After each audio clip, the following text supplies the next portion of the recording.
Yeah, let's do it. Sanders patiently running. Sanders good cut. And another block. Sanders still going inside the 40.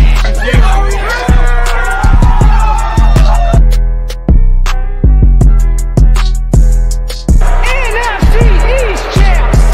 Divisional champs. NFC champs. And world champs.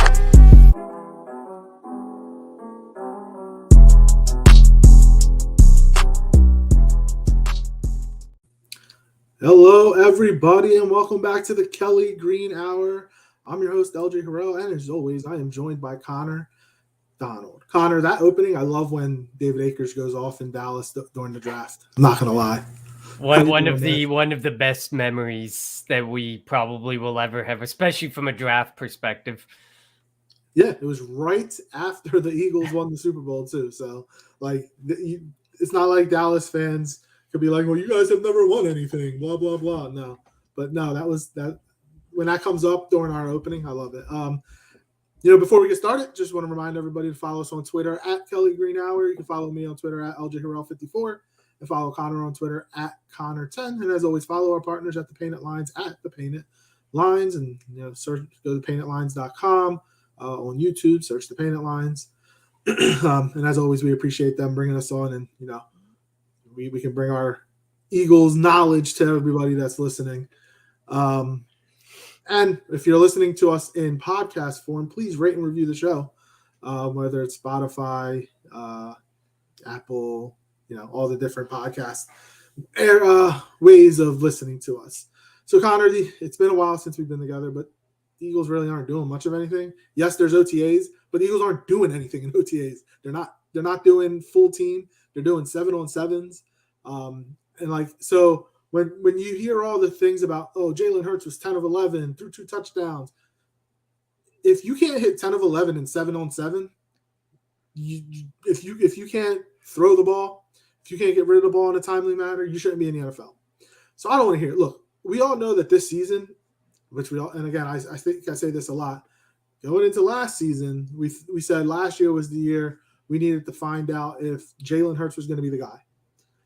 I don't know if we really got that. And this is definitely the season. And we talk about it time and time again, what the Eagles have done to the roster. They have put pieces around Jalen Hurts. He's got to figure it out. I don't care if he's 10 of 11 on, in an OTA practice where, you're doing 7-on-7s. You don't have pads on. B, you don't have a line coming at you. That's where I can't wait for training camp. But look, the one thing I do like about this team right now is they actually like each other. They hang out a lot. I mean, I've seen a bunch of stuff from the Philadelphia Eagles social media. They've gone bowling together. Devonta Smith held his softball charity event, had a bunch of Eagles players there. AJ Brown won the home run derby, beating Micah Parsons. So that's the first Philadelphia over Dallas win of the season. That I'll take. But the camaraderie between the team, that can't be overlooked. You don't want a team going in where it's all individuals, and then they go into the season and you expect them to play as a team. This offseason is important. While they're not doing it on the football field because, Nick Sirianni and the Eagles just don't feel like that they need it. That's a different story for a different day. I like that. As much as this area doesn't like the Boston Celtics, Devonta Smith, a huge Boston Celtics fan, took Avonte Maddox, Darius Slay. They had a big Brandon Graham. They had a big group go to a Eastern Conference final game in Boston. Wouldn't shock me if they go to a finals game when it goes to Boston. So just the fact that they have all the guys together and the camaraderie of the team, I mean, that's a good look, and that's going to pay dividends going into the season. Yeah, definitely. And I mean, I think an even bigger discussion point is the fact of how close AJ Brown already was to Jalen Hurts, our superstar wide receiver, pretty much trained with Jalen Hurts every offseason. There wasn't much to build there. And now he's talking Devonta Smith up, and he's like, Devonta Smith is a number 1 facing number 2s. He's like, he's gonna eat this year. He's like, AJ Brown is saying I wouldn't be surprised if he was the number 1 wide receiver because he gets to go up against the 2s where AJ Brown, likely attracts the double teams, likely attracts a CB1 focus, likely he's the guy who's going to take a lot of the eyes away from Devonta Smith, and Devonta Smith is going to feast because of that, which is so exciting to hear, because I actually agree with that sentiment the whole way through, because Devonta Smith is a wide receiver one. The way that he runs routes, incredible. He is such a flawless route runner, and the space that he creates, he redefined caring about size at the wide receiver position. If you can create separation, how you create separation doesn't really matter. It's the prospect of being able to create it at the NFL level.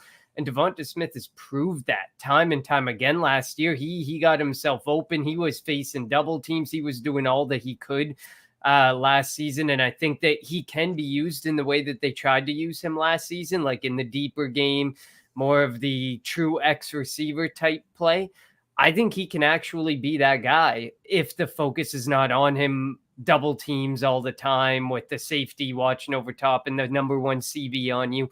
I definitely think that I would agree with AJ Brown and his sentiments. In regards to Jalen Hurts, I mean, there's people saying he's changed how he throws. There's people saying his deep ball looks so good. Listen, we want to see progress, so that's good. And I'm all for progress, whether it's in 7-on-7s, 11-on-11s, pads, no pads. I'm all for any type of progress. So this is good. I like the progress, but I think people have to pump the brakes on thinking that things aren't going to change drastically with pads on, 11-on-11, and the pressure that they're putting on your wide receivers, your running backs, your tight ends, the quarterback. Everything changes once the pads are on and hitting is allowed. So, I mean, I'm fully in agreement. Say, it's good to see progress. We like to see progress. If his deep ball is getting better, I don't care how it's getting better. That progress is progress for me, because that deep ball was a major issue last season. Anticipation was a major issue last season. There was a lot of things to be concerned about. So I'm mixed on what to think, but I think that people are taking this too much as we're seeing what we need from Jalen Hurts or the changes already. We knew Jalen Hurts worked his ass off. We knew he was a hardworking guy. He was a focused guy. He would work to improve his game.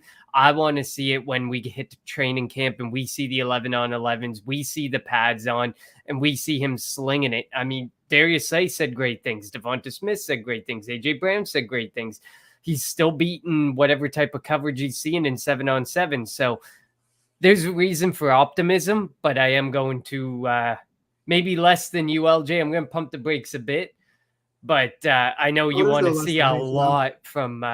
You want to see a lot from the brakes. I'm going back to when we got Sam Bradford, and the first preseason game against Green Bay started the game like 11-of-11, and everybody was like, and this is under Chip Kelly, and everybody was like, oh my God, we're going to have the greatest offense ever. And I mean, Sam Bradford wasn't a great quarterback, but like, I want to see it in game action. And again, the first couple of games for the Eagles aren't that. I mean, you have the Detroit on the road, and then Minnesota on Monday night. So like, I don't know when we're going to see that. But I just want to see it. I want to see it in action against a different team. And obviously, we're gonna have to wait some time. Who knows how much action and how much playing time they're gonna get come preseason? Because preseason, we know that preseason doesn't mean much anymore. If you ask Sirianni, they didn't barely played any of the starters last year, and they were pretty healthy throughout the year. So that tells me that this preseason, you're not going to see many of the starters. It wouldn't shock. No, and listen, I do respect it, because it seems like the strategy worked. Mm-hmm. As much as we sit there and we might be frustrated, we're watching the OTAs of other teams. They're going 11-on-11. They're playing. They're going full tilt. But, I mean, Sirianni came in with a different focus for the team, and he didn't want injuries to continue to be a focus, which they were for 5 years before this. So I do respect his approach, as long as when he does have the starters involved, he's seeing the progress he wants to see. I do become concerned that there's rest early on in weeks 1 and week 2. And we talked about it on the schedule release show a couple weeks back. Those first 6 weeks mean a lot more. Those weeks before the bye mean a lot more than most of this season, because they are the games that they need to win, that they can come out as a 4-2, 5-1, 6-0 team if we really want to go to that extent. They are the team that can get a fast start, an aggressive start. So I don't want to see the rust in the first 2 games and come out 0-2 or 1-1 and be really frustrated with the look of the team. I am one to avoid injury because we've seen the injuries destroy and derail our season before. But I do want to make sure that the rust is not there when we need to be at the top of our game early on this season. You're not wrong. You're definitely not wrong. It's just tough. The new age, this isn't like back in the Andy Reid days when, you know, he'd have 2-a-days up in Lehigh. And I remember going up to Lehigh. I won't lie. I do miss those times going to the Lehigh Valley and or going to Lehigh University and watching the Eagles, you know, in the morning, staying, you know, while they ate lunch and then coming back while the sun's at its peak, you know, on the practice fields there in full pads. Andy Reid had no mercy for that. I do miss that a little bit. Obviously, the game has changed with the concussions and just being, you know, trying to stay physically healthy.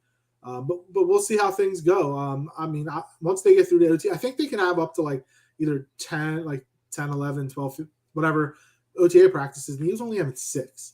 That does worry me a tad bit, just because they're not going to be out there together. Obviously, as I mentioned, you know, they go out and do stuff as a team, you know, whether it's going bowling, Devonta Smith's, you know, event, the softball game, like they do have a lot of the teammates together. But when you're not on the field, you have to have that communication. You have to have that where Devonta Smith, well, I'll use it, where AJ Brown is going to be thinking what Jalen Hurts is thinking as he's throwing the ball, so that just like when you watched Aaron Rodgers and Devontae Adams, they were thinking the exact same thing on the field. Aaron Rodgers before the snap could look at Devontae Adams. He knew he knew that he was going to throw a back shoulder fade, and that's where and the ball was going to be where it needed to be for Devontae Adams. I don't know if AJ Brown and Jalen Hurts are going to be able to get that throughout training camp and going into the preseason, because they're not going to play a lot. If they play at all in the preseason, it'll be a couple of drives. That's about it. Because we know how Sirianni, you know, feels. They're going to want to get Minshew some tape if they're thinking about trading him, or they're going to want to see if Carson Strong can be that backup quarterback. So you're going to see a lot of the backups, which isn't a surprise going into preseason. But like, I still have that bad taste in my mouth of the wild card game. The Eagles were down 31-0 going into the fourth quarter. When the Eagles needed to run the ball, they couldn't run the ball, and this is the number 1 rushing offense in the league. The Eagles are going to have to be able to pass the ball, which is something I have said time and time again. To win in the NFL, you have to be able to pass the ball, and I don't know right now if the Eagles are able to do that. You know, that's why the Eagles always, and we talk about this a lot, always try to go out and get a quarterback. That's why they traded up for Carson Wentz, because they thought Carson Wentz was going to be that guy, and he looked like it for 2 years before the injury, and then he just had a mental meltdown here. You know, so we'll see how that goes. I just hope that not being on the practice field as much as they can be doesn't inhibit, you know, doesn't restrict them going forward when it comes to, you know, just trying to be on the same page, whether, you know, it's the you know, James Bradbury and a new safety. Like, we know Bradbury is good. Individually he's good, but he hasn't played in this system yet. You know, Nakobe Dean, are we going to see him hit somebody and see how his shoulder and pec hold up? Like, because there was all that talk during the draft, and that's why he dropped. And while I don't think anything is going to be wrong with him, I just want to make sure that it's literally not wrong with him. Like, I don't want to get to the Detroit game and he goes and tries to hit he goes and hits DeAndre Swift and he's not getting up, or his arm is limp and he's got to go and have the surgery then. Like, I don't want to find that out week 1 of the regular season. Quick shout out to Jay Taco for life. He says, yo, welcome aboard, my friend. For me, that was one of the things that I think was actually taken as the biggest overreaction, was the concern for Nakobe Dean not being out with the starters this past couple days of practice.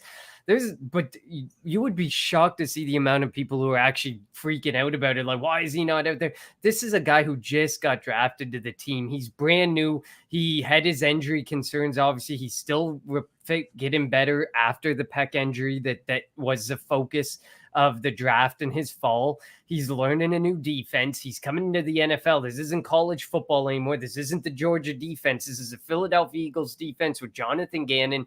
I fully expected Kaiser White and TJ Edwards to get the look, or Kaiser White, TJ Edwards, and Davian Taylor, who isn't. I don't think he's healthy yet. So, I fully expected those guys to get the first initial look. But come training camp, if by the end of training camp you don't see Nakobe Dean running with the first team defense, that is when you worry about that. And the other thing was seeing Marcus Epps and Anthony Harris named side by side as a starter still stresses me out at the safety position. Marcus Epps did not play. I think I was looking at it a while back. Marcus Epps didn't even play 60% of snaps in any game last season. He might have on one or two occasions. And actually, I believe it was none of our safeties played 65% of snaps in a game themselves. That's concerning because you are basically saying it seems like they want Marcus Epps to be that guy who can be an 85, 90, 95% of snaps player, Malcolm Jenkins of prior years. But I'm concerned because you would have wanted to see the trend last year. As the season was coming to an end, you would have wanted to see him eating into Rodney McLeod's time, eating into Anthony Harris's time. But instead, you weren't seeing that. And that's concerning to me because, I understand is the need of a safety an overreaction. I see a lot of people say Marcus Epps is good, Anthony Harris is good. My concern is with the number 3, the rotational guy, that key rotational guy who was Marcus Epps last season. We don't have that. Kevon Wallace, Andre Chichare, Reed Blankenship, the UDFA. There's nothing there. The 3 and the 4, screw just the 3. The 3 and the 4 are a mess. That is so concerning for me that we're staring down a situation where we don't have. If there's an injury, we are done at safety. So I actually feel like while Avonte Maddox is probably one of the better slot corners in the league, we know he can play safety.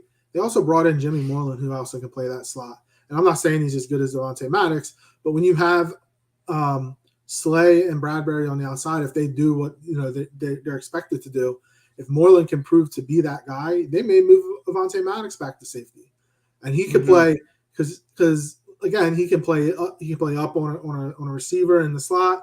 He probably can play in the box. He's kind of an all right hitter, so it wouldn't shock me if that happened. They obviously want to see what they have with Epps and what they have with Harris. We have to remember Howie hasn't really, or Howie in the past brought people in late, brought people in during training camp, brought people up in during preseason. So there are guys that are still available. Like Kevin King could probably play some safety. I don't know if that's what he wants to do, but he could. I'm not saying that that's who they're going to go after. Landon Collins is available. Again, I'm not high on Landon Collins as a safety. I don't think he's that good anymore. I think he's more of in the box, but he's available. So there's still a bunch of guys available. And then you think about it, that there's still, and again, I don't think it's going to happen, but the Cincinnati Bengals need help at line. We have a good depth at line. Andre Dillard, a part of a trade package, and again, it wouldn't just be straight up, but as a part of a trade package for Jesse Bates type. You go out and you trade for Jesse Bates, and again, I don't think it's going to happen, but until he signs with the Bengals, it's going to be the talk because we know how aggressive Howie Roseman is, and the way that he has structured this team, it's all go now. This is a team that they're looking to win the division. They want to get a home playoff game, and obviously if you can get a home playoff game, anything can happen.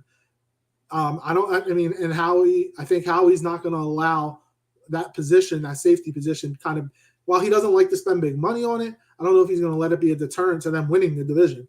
If the Bengals call and say, look, we need help on the line, you have Andre Dillard, I don't think, we don't think that we're going to be able to sign Jesse Bates. He's not going to sign this franchise tag. Can we work something out? If Howie calls them and say, hey, you guys, I don't know what the deal is with Jesse Bates, but I like him. I think he can help our football team We have the funds available. We want to give him the contract that he's looking for. What can we do? It wouldn't shock me if that happened. And again, I'm not saying it's going to happen, but it wouldn't shock me if that's a thought, something that's going through the thought process of Howie Roseman right now. He knows this isn't a complete football team. The offense is close to complete. Obviously, the quarterback position is a huge question mark, but it's close to complete. Defensively, the line is pretty damn complete, I think, with the young guys we brought in and Hassan Reddick. The corners, the three corners are complete. I think they're definitely as a duo with Bradbury and Slay, or Slay and Bradbury going 1 and 2. I don't know if there's a better duo in the league. If they're not one, they're definitely top 3. The linebackers are a question mark only because it's a lot of young guys there. They brought in Kaiser White. He's still young. TJ Edwards is young, and obviously Nakobe Dean, who I'm not worried right now playing second team. Even if it's not week 1, he is definitely going to play and be on the field a lot by week 3. Within the first month of the season, he's going to be a starter wearing that green dot on defense if it's not week 1. Then it comes down to the safeties. You're not going to allow that position to be the deterrent. If you can make a move somewhere to improve it, I think Howie will, because we know how aggressive he is. Yeah, absolutely. I mean, you bring up a lot of good points there, and to me, Nakobe Dean, like I said, that's definitely nothing of concern to me. I think at the end of the day with Nakobe Dean, it's going to be adjustment phase. It's going to be time to get ready for the NFL level, make sure that pec is good to go and that everything's going to hold up. And there's a realistic chance, like you were kind of saying, that Nakobe Dean might not see 75+% of the snaps right off the bat. I think that's a very realistic scenario where they ease him into it, or where there's a heavy rotation at the linebacker position, especially if you're showing 3-4 looks more or 4-3 looks. It all depends what you need for personnel on that football field. And we know Anthony Harris, or at least when I was looking at how his splits were, he moved into the box a lot. He could be like that fourth linebacker in a lot of situations as well, because he moved down and played that role like the Malcolm Jenkins, but like severely discounted Malcolm Jenkins last year type role. So I wouldn't be worried about that. I think you're going to see a lot of players. But there might even be a point that some people get frustrated with how people are being moved in and out and used, because I think that Jonathan Gannon, now with the personnel, or the majority of personnel in place, is going to play a very different type of game where there's a lot of moving parts. There's a lot of moving this guy in, moving that guy out, lots of different sub packages. There's going to be some nickel. There's going to be some dime. There's going to be 3-4. There's going to be 4-3. I think we're going to see such a different, there was reports coming out of camp that he was showing 5-2 looks, and he had Jordan Davis, Fletcher Cox, and Javon Hargrave all in the middle, and then edges on the outside. The looks are going to be so flexible. So I wouldn't be surprised if maybe people get frustrated early on with Dean's usage, but that's just the way it is to acclimate him to the league, to shore up that pec, to get the different looks on defense. And eventually he'll take over as that full-time linebacker, or one of the full-time linebackers, without a doubt. In regards to Jesse Bates, I mean, I think the deadline will be set at training camp. I think that's basically it, because that's when you start forfeiting money. You start getting in trouble with the team if you're not showing up to those. And that's the deadline. That's where the moving parts are going to start going. And Jesse Bates is going to say, no, I'm not showing up. I'm not signing that franchise tag. I'm not showing up. Trade me. I'll pay whatever fines and penalties you want to do, because we know from the past, look at Aaron Rodgers. You don't charge those fines to a guy you want on your team.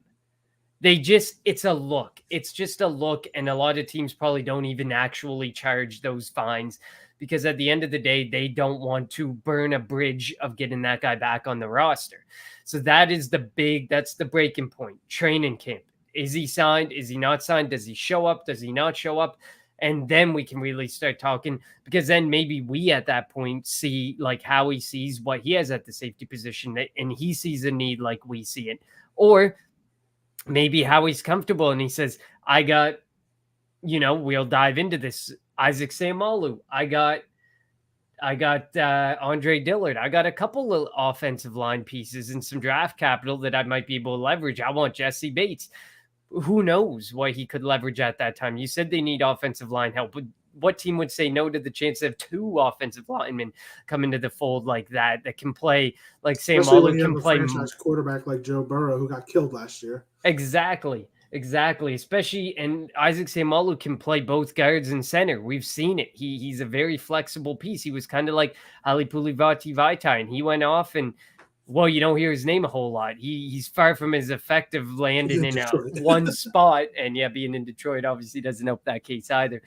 But like, that's going to be the breaking point. Like, anybody expecting something to happen between Jesse Bates and the Bengals, and if the Eagles are in on it or not before training camp, I'm sorry, but you won't hear anything until the lead up, right up to training camp, maybe the day he's supposed to report, because that's usually when the tires start going and things start moving along there. I do want to get to the offensive line, though. You did kind of briefly touch on it.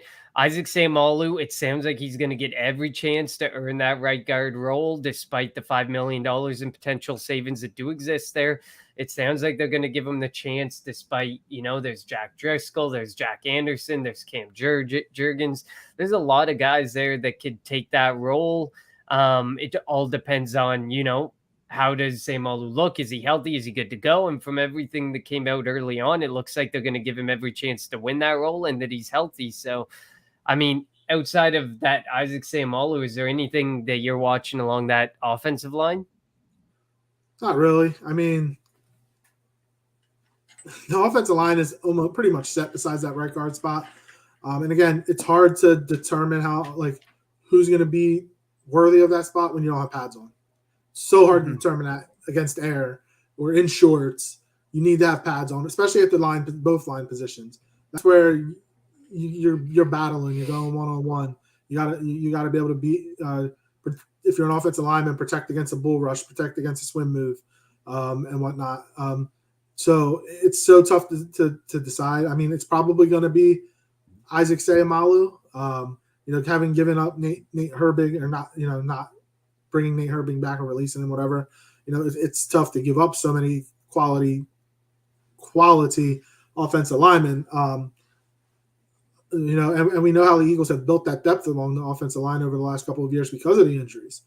And they're not on that right side. They're not that young. I mean, at the center position, obviously with Kelsey and that right tackle with Lane Johnson, they're not that young. The left side is. I'm excited to watch the left side. That's for sure. Them young pups over there, they're going to dominate the left side for years to come. But it doesn't shock me that it's Isaac Seumalo. I mean, I think that it's probably it'll probably be him, but if not him, probably Driscoll. It wouldn't shock me if they had tried out Cam Jurgens there, but you wouldn't want to get Cam Jurgens hurt, especially if something were to happen potentially down the line to Jason Kelsey. Just the prospect of Evan Jurgens. Like, imagine you come into the league, they, based on draft capital and investment and the need at the center position for life after Kelsey, you're going to be playing, you're going to be taking over. You're like the Jason Kelsey light. You're like a clone, basically, when you look at the scouting reports. He's athletic. He's got his flaws, obviously, but the biggest thing is he's athletic. He can move quickly. That's exactly what Kelsey kind of was like, drafted a lot later, but nonetheless, very much what Kelsey was like. And imagine the opportunity to get to play beside him for a full 16, 17 game schedule, a playoff run. But I also like to think of how important it is for him to watch the game, to get used to the game, to get used to the offensive line and seeing the center position instead of playing the guard position beside my him. only fear, and I guess it's not a fear because it's probably a good problem to have, is we might run into a situation like Dickerson last year. Everybody thought Dickerson was the center of the future, played left guard and was dominant. And they're like, yeah, we really don't want to move him from left guard. So we kind of have to bring back Kelsey. I know he wants to come back. He had fun. So we'll do it. We'll give him that $14 million and whatnot. If the same thing could potentially happen to Jurgens, he goes to right guard and is dominant at right guard. And they're like, we might not want to move him from right guard. Kelsey, want to come back for another year? We'll draft another center this year. And then it'd be like, here we go again. I don't know how many years we can go through that. But obviously, as a second-round pick, in theory, you don't want your second-round pick sitting. And if he's the best at right guard, you want the best 5 out there protecting your quarterback to give him the best chance. You put him at right guard. I don't think you sit there and think, we draft him as a center. well, he's the best right guard. We don't want. Nah, you play him. It is what it is. You play him, and then you deal with the ramifications later. Agreed. Like at the end of the day, what we saw with Herbig, we don't want a guy who can't snap a football. If you can snap a football and adequately block, and you're well insulated by the best left side of the offensive line in the league, and if Juergens comes in and plays super well, and then you got one of the best right sides in the league, you're well insulated if you have to go with a guy like, Jack Anderson jumps off the board as somebody. Sounds like me. I mean, when I played center, I was good at snapping. I may have took my step a little late. I may have missed a block here and there. But if I have the two guys on the side of, or the guys on the side of me that Kelsey does, or whoever would be playing in center does, I wouldn't have an issue with that either. Yeah, like that's the thing. Like if you get to the point where Juergens plays and he does really well, and now, oh wow, look, we got 4 amazing offensive linemen, cornerstones for the future. At least, I mean, Lane Johnson, he may be coming to the tail end, but like you're talking like 3 to 5 years that you got this set in stone minus the center position. To go back to the well at the center position is not the end of the world again. Of course, it's probably a position, if you're looking at it and you're well insulated like that, it might be one of the easier positions to address rather than the other ones, especially now that you've got your tackles down. That's the biggest one. It feels like the more into the line you go, the harder or the easier it gets to replace those people. So like I said, like we watched Herbig snap horribly and then that throws the whole blocking off. It just throws everything off. If you have a guy who can do a really good job of snapping the football and can adequately block and is well insulated, you might be able to let Kelsey finally retire, or Kelsey might feel comfortable continuing to come back because he's so well insulated with the people around him. But, I mean, for now, Juergens is the center of the future. You hope that it remains that way. If he gets a shot at right guard and he's the best right guard, like you said, it is what it is. You honestly have to roll with the punches and take what is going to allow you to have the best 53 men on that field. And if Cam Juergens comes in and he is the best right guard in that room of a number of guys who can play right guard, left guard, center, they can play all over the line. And if he ends up being that guy, and he beats out Sam Malu, he beats out Driscoll, he beats out Anderson, and that's where he's the best fit. That's where he's the best fit, and that's just a reality that we may have to live with. But for now, I think Sam Malu will get the number 1 chance, and I do think Driscoll's going to get a really good chance at it too, so long as he can stay healthy. That's been Driscoll's biggest issue. He is so good. He is so effective on that right side, whether being a replacement tackle or whether being a replacement guard.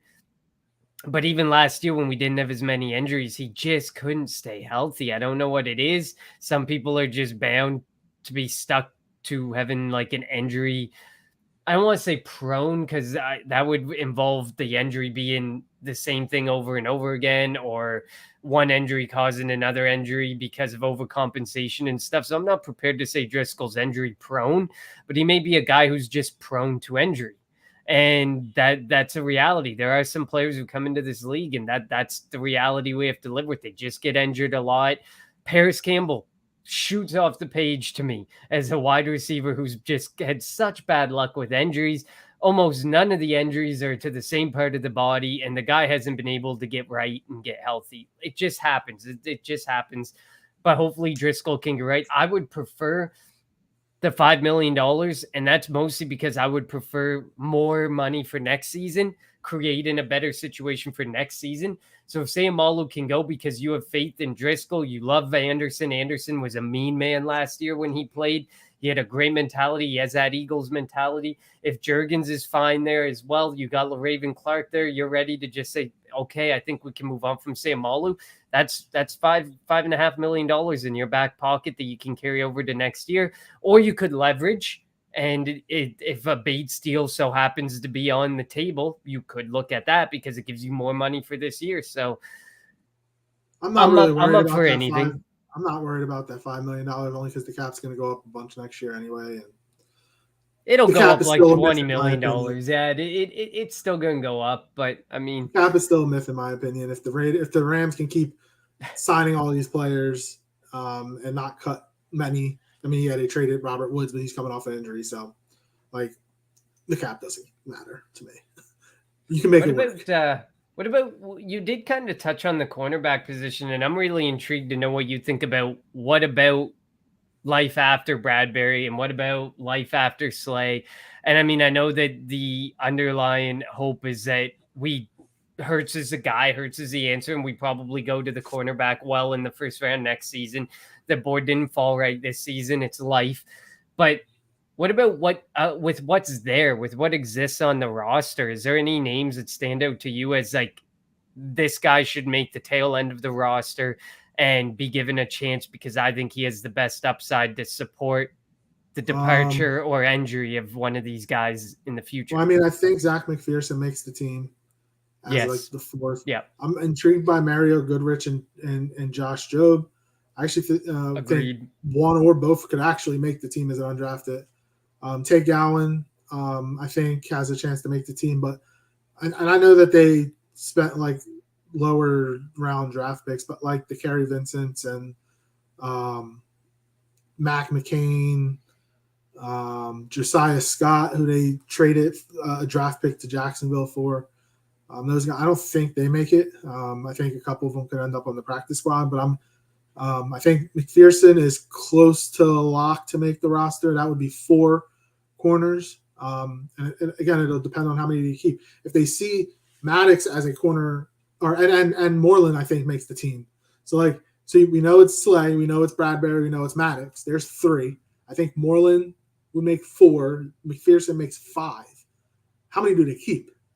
Do they keep 6? I think I almost am of the belief they might combine the safety and cornerback spot and say we are keeping 6 total, because there's like, when you look at scouting reports on a guy like Mario Goodrich, there's a lot of scouts who believe he's better off at safety. So maybe they combine the position and say, we're going to keep 10 in this area. You can also include Devonta in that. Like the defensive line room, they have a defensive end room, they have a defensive tackle room, then they have a defensive end outside linebacker room. Mm-hmm. Like they did that. So if they combine that, where you have a guy that can play both, that is flexible that way. Avonte Maddox, Mario Goodrich could be that type of player. Maybe even a Josh Jobe. Josh Jobe played outside at Alabama. I wasn't the biggest Jobe fan. I mean, being an Alabama fan, I hate it. It felt like Jobe got beat a lot. Obviously, it helps when you have a Patrick Surtain on the other side, and you have a bunch of they had Kool-Aid McKinstry this year you have a bunch of really good guys on the other side. You're going to be picked on a lot at Alabama. And I'm not saying Jobe is bad. I just think that he actually has that mentality where he could probably play safety, he could play corner. But it just wouldn't shock me if those 2 undrafted guys actually made the team. And again, Scott, McCain, Vincent. There's just I find it an uphill we talk about it a lot. There's a lot of quantity over quality, and I think that's more true towards the back end of the depth chart at cornerback, because obviously Slay, Bradbury, Maddox, Moreland to a little lesser extent, like they're all pretty good.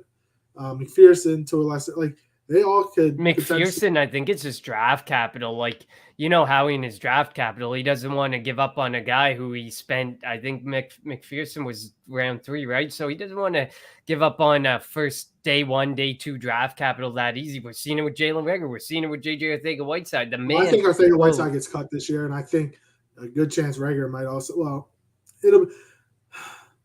The Reagor thing is weird because you have Brown, you have Smith, you have Quez, who they like. He's your wide receiver 5, and he has to bring something. That's why, I don't want him playing special teams. So, draft capital be damned. If he's not good enough to make the team, he's not making the team. That's my opinion. It only makes sense if they keep 6 wide receivers, and even then it's like 5 and 6 need to have special teams value. They need to be able to do something. That's why when I wrote my piece a couple weeks ago and I put Britton Covey as the yes to keep, that's because he can provide something on special teams. Jalen Reagor's been given the chance 2 years in a row to do that. So then otherwise, after Britton Covey, I almost would prefer Greg Ward. He's got limited return potential, but he's got some return potential. He's trustful. He's old trustful. You can throw him the football. He's going to do something with the football when it's in his hands. He's had a season where he had 50 catches. He's had a season where he had 7 catches and 3 of them were touchdowns. Like, you know that you can have a bit of faith in Greg Ward. You can't have faith in Reagor. You've tried Reagor outside. You've tried him in the slot. You've tried him on the end arounds. You've tried him in bubble screens. You've tried him ad nauseum at everything that you could possibly give him in the NFL. And that's why in my article I said a change of scenery for both is needed, is necessary, has to happen. Like you said, draft capital be damned. It's just time for both parties. And I even wrote in my article, this is a chance to get right, because we heard the rumors about last season, his mental health not being right because he lost his best friend. He just lost another best friend. And that's not an excuse from our side or for him.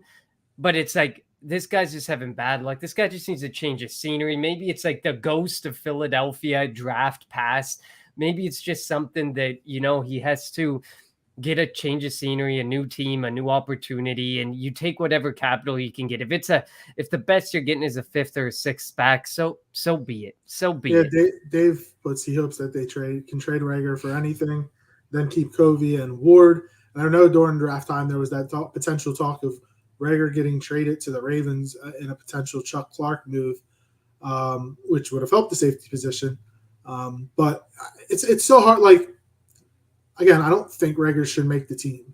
Unfortunately, Howie, for some reason, is like, we spent this. Who cares about draft capital? Who cares if he's not good enough to make the team? I would get it if this was a young team and we weren't expected to do anything.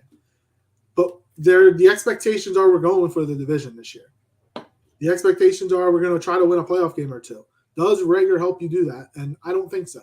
If we're the Falcons or we're the Lions, okay, keep them around because we're not doing anything in the next couple seasons. Mm-hmm. But now you need these spots. These are all important. If you're going to keep if you're going to keep a 6th or 7th wide receiver, which would be crazy if they kept 7, but even to think about keeping 6 when you have to decide what are we going to do at the tight end position? How many running backs are we going to keep? Like, as you go down the line, the offensive line depth, you always see them keep excess of offensive linemen just because they like the depth. The injury history has been there. The injury history exists with some of these guys.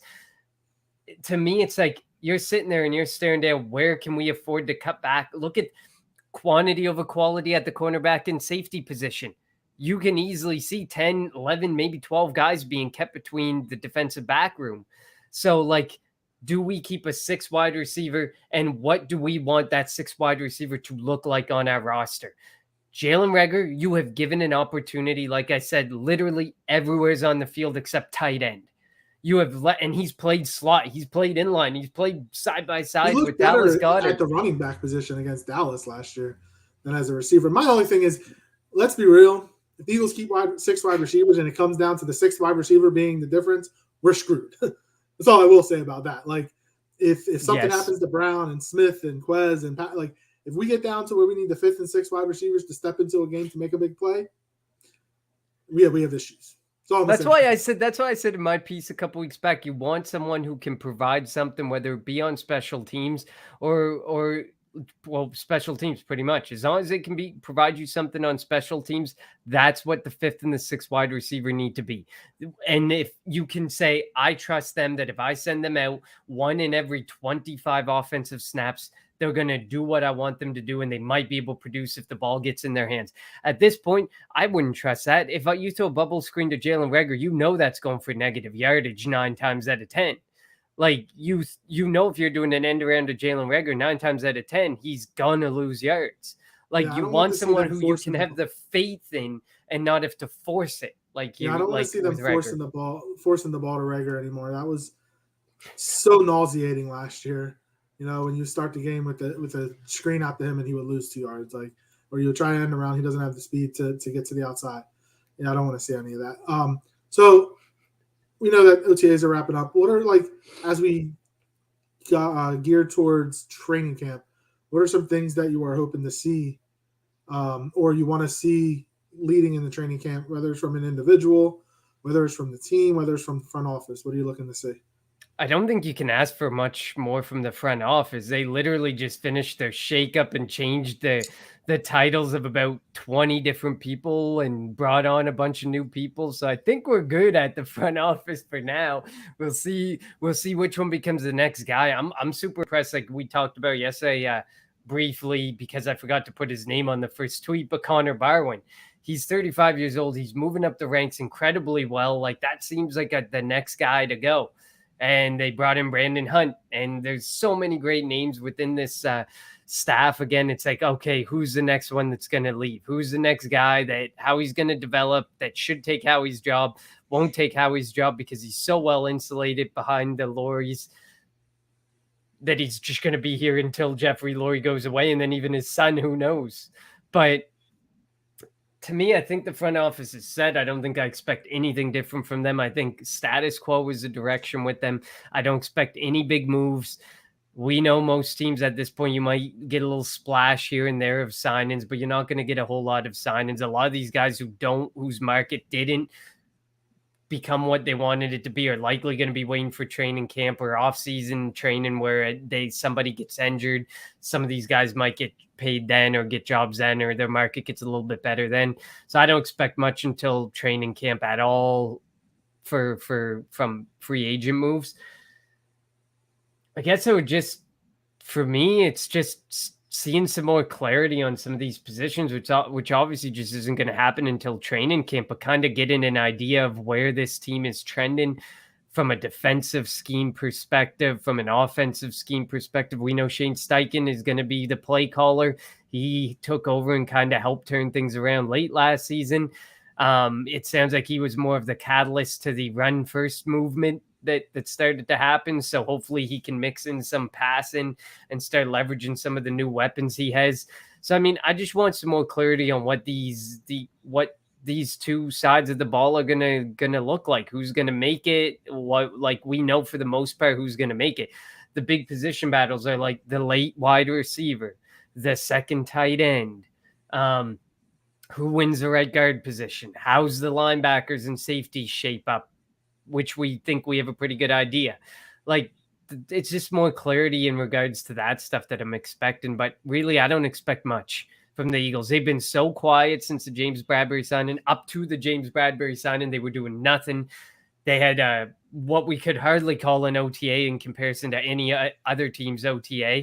And then we have this gap again of the next, 2 months before we get to training camp. I don't expect much. I expect some potentially boring Kelly Greenhour shows to come, but we'll try and make things interesting. But there's this, we know based on experience from last year, like, you're not going to see much at again, and it's going to be vanilla as can be. And we just hope that vanilla training camp, that vanilla preseason is not the same vanilla we saw last season through the whole season. So hopefully, like, the vanilla is just the vanilla for the time being, but there's a lot better things up their sleeve.